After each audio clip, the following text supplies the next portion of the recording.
So-called power crimes, such as domestic violence, assaults, robberies, financial frauds, and homicides, have adversely impacted Prince George's County's and DC's Black and Brown communities. The nonprofit Community Advocates for Family and Youth was troubled by the impact that violence has on youth and families and their professional prospects. Welcome to Impact Moment, brought to you by DCTV. I'm Rebecca Burnett, and today I'm joined by Executive Director Arlene Joel. Welcome. Thank you for having me. Thank you for joining me. So I wanted to first touch on your Begin Again and Thrive program, which provides emergency safe haven stays for people in need. But then it also helps them find permanent homes, and then also might connect them to a job so they can make enough money to stay there. 60% of people who have completed that program reported that they have stayed up to date on their rent payments. How is that possible? How does the program make that happen? So the Begin Again and Thrive program was designed to help survivors move from safe havens to permanent placement. And what it is, it allows us to help with their relocation costs as well as their rent costs. We've been able to partner with local colleges to help teach financial skills. And that enables the person, if they've never ever managed finances in the home, managed a budget, or as one of our clients said, micromanage their money. If they've never done that, that gets them into that mode. It's an 18 to 24 month program. And so we're following them along for at least 2 years, not only to make sure that they're okay, but also to assist with any bumps in the roads. I mean, initially we may do the security deposit, first month rent, but then over a 6 or 8 month period, we're still assisting them financially until they're able to, maintain their financial needs. And we've seen really good success because we piloted the program in 2019.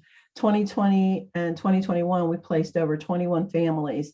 And when we most recently did our survey of the 2020 clients, well over 80% of them were still in the same place where they were placed and were able to maintain the rent or only, 1 month behind. And so we do consider that a success.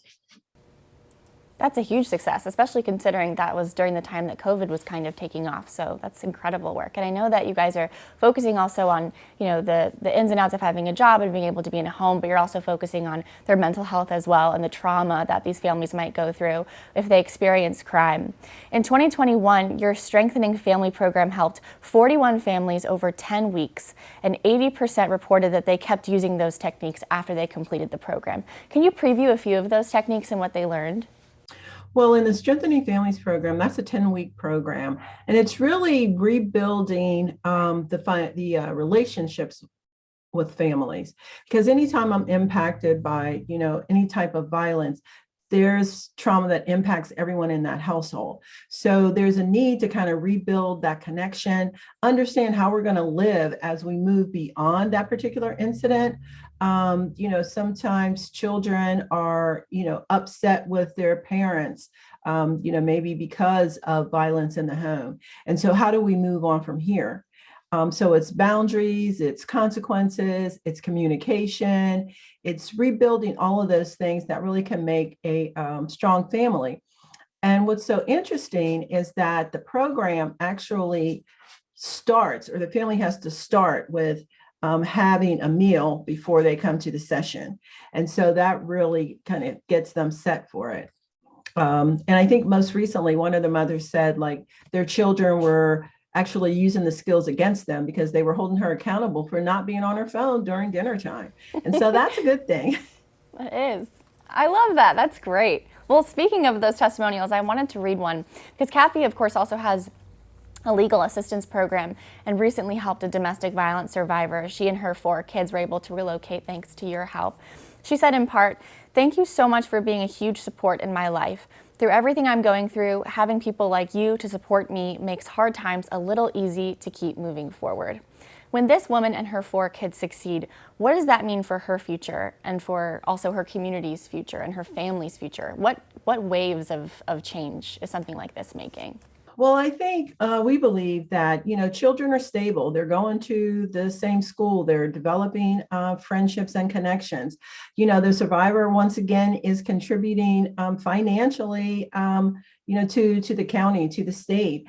And also, it's building their self-esteem to know that they are able to be independent, and particularly after, power violence, because those are instances where your control is taken away from you. So I think that's really the outcome. Mm-hmm. Well, thank you so much for the big changes that you're making in the community, and thank you for taking the time to talk to me about it today. I really appreciate it. Thank you. Thank you for having me. And thank you to our viewers at home for tuning in to this episode of Impact Moment. It's part of DCTV's nonprofit capacity building grants program, our original programming to highlight the ways our area's nonprofits are making a difference. Stay up to date with our latest productions and tune into our live stream at dctv.org.